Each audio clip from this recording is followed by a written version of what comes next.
Lihat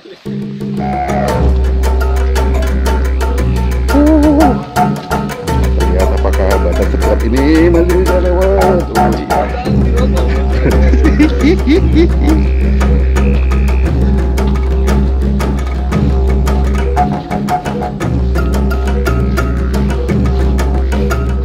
Ada anunya. Ada apa namanya? Keramba ya? Ih, ini bagus. Ikan anu biasa ikan keramba, ikan apa? Nila.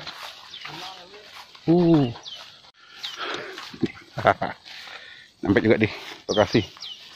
Lokasinya, jadi kita cek dulu sama Mas Edi, diajakin ke lokasi danau X batu bara ya Mas ya? Oh, batu bara, bos batu bara. Kita lihat sana. Tuh. Ini di tengah hutan, terus ada tempat air gitu. Nah, terlihat di sana. Itu keramba.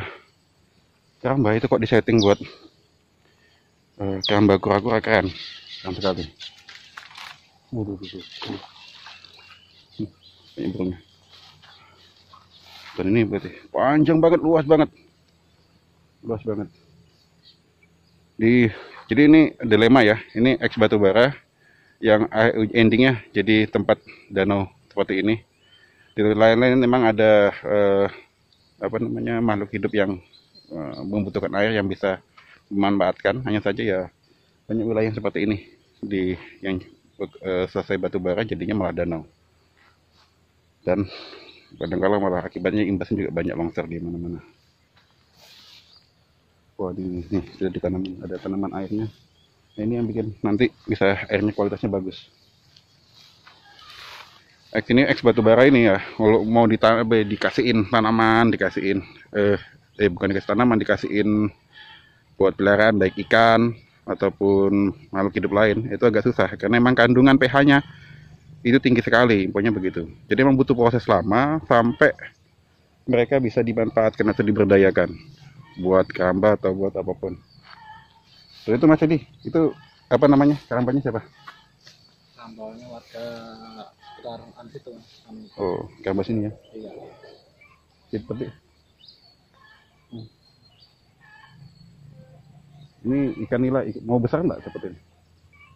Kan biasanya ikan nila butuh air ngalir. Ada juga yang besar. Oh, ada ternyata teman-teman. Tapi ini satu anunya kondisinya udah berapa lama? Waduh, danaunya. 2 tahunan sih. 2 tahunan teman-teman. 2 tahunan sebenarnya masih belum bisa dimasukin ikan namanya. Tapi ini kayaknya saya perhatikan sudah ini ya. Sudah mulai ada ikan-ikannya. Harusnya pH-nya masih tinggi, tapi ini kayaknya sudah bisa dimanfaatkan buat jadi keramba karena ada keramba di situ. Saya malah kepikiran kalau ini jadi kandangnya biuku. Keren, kandangnya celagur malah. Mantap. Kerambanya bisa buat kerambanya Ambon atau keramba platinota. Karena memang jenis-jenis kura-kura ini kalau airnya jernih atau airnya bagus, dia mudah untuk breeding. Nah, kalau jadi kayak gini kan tidak khawatir air kotor, karena ganti airnya banyak. Oke, sekarang kita lanjutkan perjalanan buat hunting. Jadi kalau kayak gini susah nih lihatnya. Mau cebur gimana? Ada pagar begini. Jadi kita lihat aliran airnya, baru kita hunting buat cari kura-kuranya.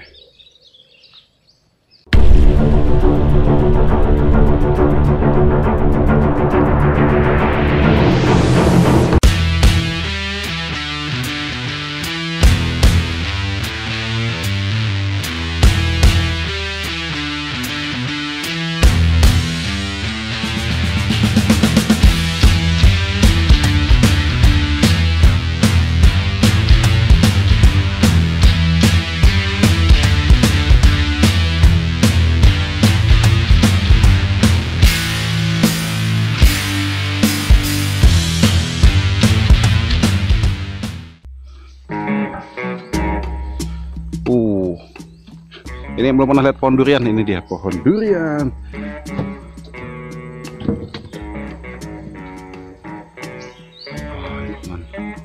Ini ada buahnya nih. Nih ada buahnya nih.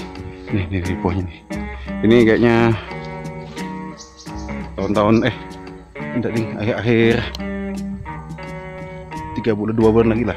Atau kalau bulan depan sudah bisa dipanen. Nih alirannya sana, jadi kita akan telusuri teman-teman. telusuri sampai dapat spot yang bisa terjamah. Karena ini kok kayak gini dong, mau loncat juga, mau nangkap ya susah. Apalagi airnya ya. Kalau air ini katanya Mas Edi, kalau ini masih bagus. Ini berapa hari hujan, airnya keruh. Ini paling yang kok bisa dapat spot ini bulus. Jadi kita harus cari lagi lokasinya yang enak dan yang bisa muncul kera-kera, dia enak soninya, surveinya. Lanjut lagi.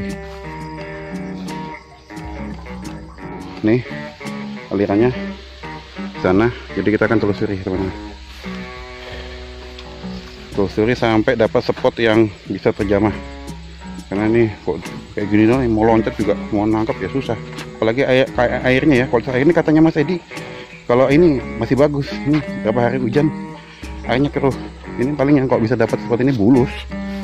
Jadi kita harus cari lagi lokasinya yang enak dan yang bisa muncul kera-kera, dia enak soninya, surveinya. Lanjut lagi. Sama jembatannya kita masih nelusuri di mana muaranya sampai ketemu spot yang bagus kayak gini. Biarpun dia muncul, kalau lambat nangkap ya cabur, susah juga ngilang. Ini kita harus telusurin lagi sungainya, ini aliran airnya sampai dapat, dan tetap di pinggir jalan, di pinggir sungai, biar sambil ngeliat-ngeliat atau ada yang muncul.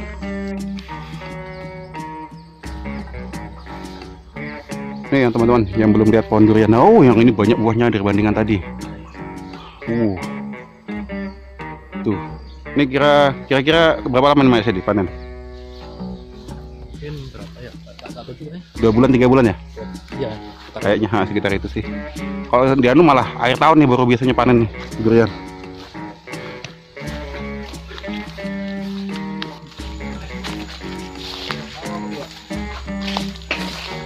Teman-teman, ini spotnya Ambon sih kayak gini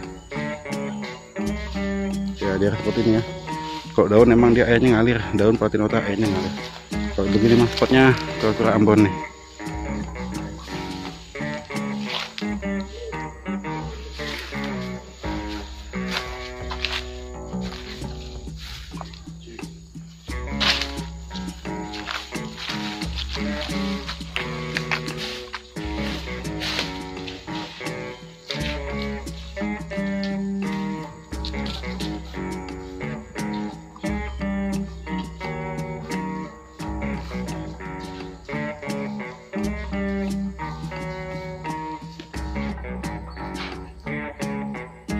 Di lokasi sana ada anak sungai, kayaknya belum ngalir nih. Oh, ini bisa buat spotnya daun juga bisa nih. Platinota kalau lihat aslinya airnya kayak gini dia masih mau. Jadi kita akan mulai nyisir daerahnya, mudah-mudahan bisa dapat.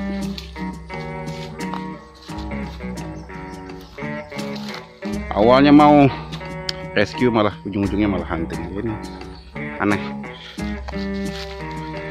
Kalau nggak ngeplok aja, agendanya nggak kemana-mana.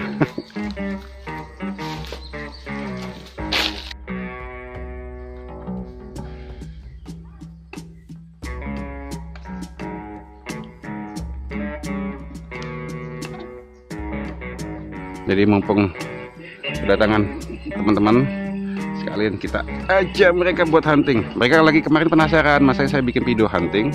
Mereka juga kepingin ada video hunting. Makanya kita tanya-tanya, dan kebetulan kemarin ada teman yang ngontak di daerah juga ya, di daerah masuk ke dalam. Katanya spot yang saya hunting sama Bang Boni ya, Putra Kutai, itu di daerahnya ada. Nah ini kita sudah sampai di daerahnya, teman-teman. Tuh ya. Bro, kita dikerjain sama apa ini bro? Kita gagal ngerampok.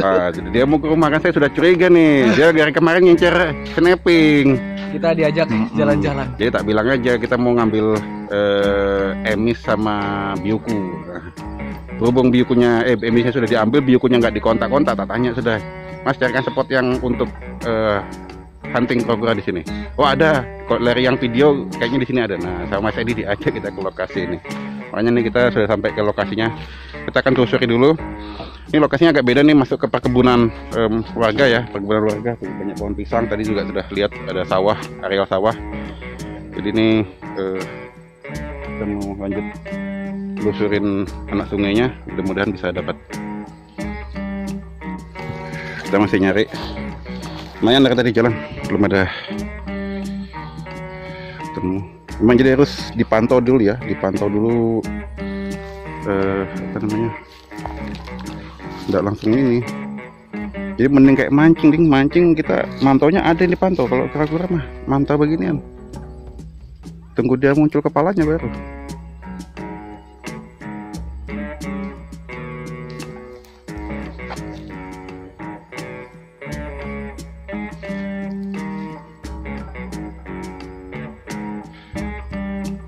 Jadi emang saya sudah lihat gimana lihat ini ya, Bang Ondi kemarin hunting. Jadi emang betul-betul ditunggu teman-teman, ditunggu.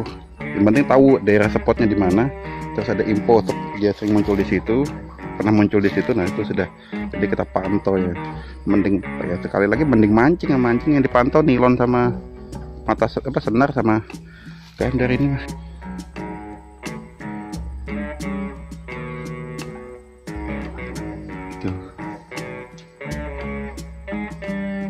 Kita bagi tugas di sana juga sudah lagi mantau pinggir sungai. Cuma saya kok lihat ya, di bagian situ itu teman-temannya ada hitam-hitam, hilang dia.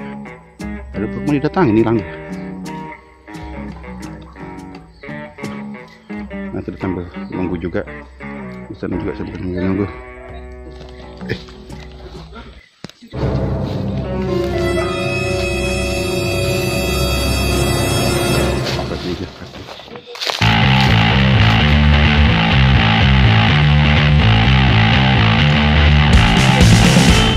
Teman, ada anggota katanya dapat kura-kura. Si Wahyu sudah siap-siap cebur. Itu dia. Kita survei, kita coba cek dari lokasi yang lain. Biar ngeliatnya bisa berhadapan.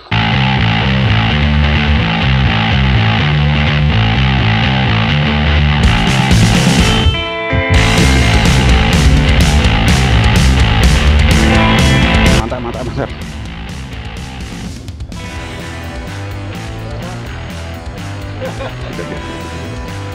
Kita sambil mantau di bagian darat, mudah-mudahan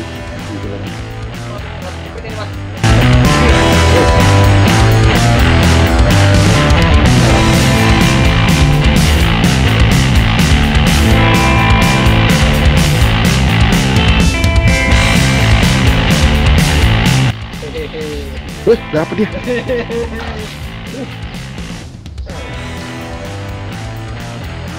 Kita harus ke sana. Kita dapat, kita harus mutar dulu.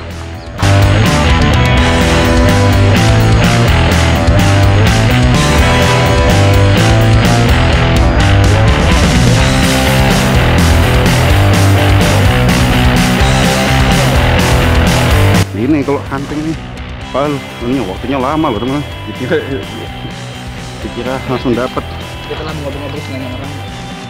Set, di dalam tuh kura-kura ini. Mas bisa tolong dijelasin Mas, ini kura-kuranya? Bisa tolong? Ya, ini hampir sama dengan kura-kura yang kemarin dapat waktu herping ya. Jenisnya Palatinota. Nah, ini kalau lihat warnanya ini Palatinota yang apa namanya, yang babynya bagus. Hampir sama dengan yang kemarin saya dapat sama Bang Putra Kutai, Bang Oni. Jadi warna ininya, warna kerapasnya ketika makin gede dia makin kuning begini. Dengarkan penjelasan dari beliau. Dan kalau lihat fixingnya, ini rada cekung, tapi Palatinota ini gitu, tidak bisa dibandingkan patokan untuk plasternya cekung apa tidak. Tapi emang lebih kepada lihat di bagian ekor ya. Kalau ekornya panjang biasanya apa namanya, jantan. Ya. Nah, kecil ini kayaknya ekornya kecil dan kecil, jadi bisa dikatakan nih betina. Dan lihat bagian kepalanya teman-teman. Kalau yang bagian gede kayak gini, ini sudah hampir terlihat kayak, kalau dari Sulawesi itu kayak Yomone, ya Yone, ya mirip. Nah, kura-kura paruh bengkok. Nah, bersama dia. Bro. hampir sama. Jadi masih sekilas kalau dari ketika saya pertama kali lihat Yone di ini ya, teman-teman posting yang kura-kura dari asal endemik Sulawesi, itu tak bilang mirip dengan Platinota. Saya kira tak kira malah sejenis. Ternyata itu beda jenis, dan sepertinya tingkat ininya merawatnya itu juga lumayan susah karena dia ngos-ngosan, dia habis jebol. Tingkat ininya stresnya juga tinggi ya. Gerimis dia, Mas. Oke. Kita neduh di mana ini ya sambil jelasin ya. Oke, kita gerimis kita cari tempat dulu. Gerimis. Oke. Dua pohon pisang. Gila, kotor sekali. Semangat. Nih. Sambil niup. Kita sambil berteduh ya, Mas ya. Nih. Jadi kita udah dapat nih kura-kuranya. Lumayan cakep sih kura-kura ini. Ini namanya kura-kura Platinota. Kalau Platinota sendiri penyebarannya gimana sih, Mas? Di mana-mana sih dia? Ini sebarannya sekitar Kalimantan, terus Sumatera, nah Jawa juga ada. Kalimantan, Sumatera, Jawa. Cuma sebarannya yang lebih sering didapat itu di Sumatera sama di Kalimantan. Karena untuk di Jawa itu sudah susah sekali dapat kura-kura ini. Ini ya. Nah, cuma ada beberapa teman-teman yang masih info di Facebook kalau dia dapat jenis Platinota. Cuma kebanyakan memang teman-teman biasanya nemunya di daerah Kalimantan dan juga Sumatera. Jadi memang ada kekhasan antara kura-kura Kalimantan dan Sumatera itu. Hampir semua kura-kura yang di Kalimantan itu ada di Sumatera. Oh gitu ya. Jadi hampir semua kura-kura yang ada di Sumatera. Bukan hampir semua, tapi emang semuanya ya. Semuanya sama. Mungkin sama kali ya. Dulu kalau pernah dulu ya, kalau lihat teorinya ini, dulu Kalimantan sama Sumatera itu gabung jadi satu pulau. Kalau ada salah satu teori yang mengatakan seperti itu. Ada juga pembagian teori yang menurut garis Weber dan juga garis apa sebutnya saya lupa. Itu membagi wilayah-wilayah penyebaran ke binatang. Perbedaan jenis fauna di Indonesia dipengaruhi oleh dua garis hipotesis, yaitu garis Wallace dan Weber. Garis Wallace membatasi Pulau Kalimantan dan Sumatera, terus menuju ke selatan dan melewati antara Bali dan Lombok. Garis Weber adalah garis hipotesis yang membagi penyebaran fauna Indonesia menjadi dua bagian, tengah dan timur. Garis Weber membentang dari bagian timur Pulau Sulawesi hingga ke Kepulauan Tanimbar di bagian selatan Indonesia. Fauna di bagian timur memiliki kemiripan dengan fauna yang berasal dari benua Australia. Jadi wilayah timur, wilayah tengah, sama wilayah barat. Nah untuk Kalimantan sama Sumatera itu emang kura-kuranya sama gitu. Makanya ada orang hutan di Sumatera, ada orang hutan juga di Kalimantan. Bener. Ini udah cakep banget dan ini udah hujan nih. Jadi kayaknya kita mau sambil jalan balik ya. Nah, sambil jalan balik, siapa tahu bisa dapat lagi kura-kura.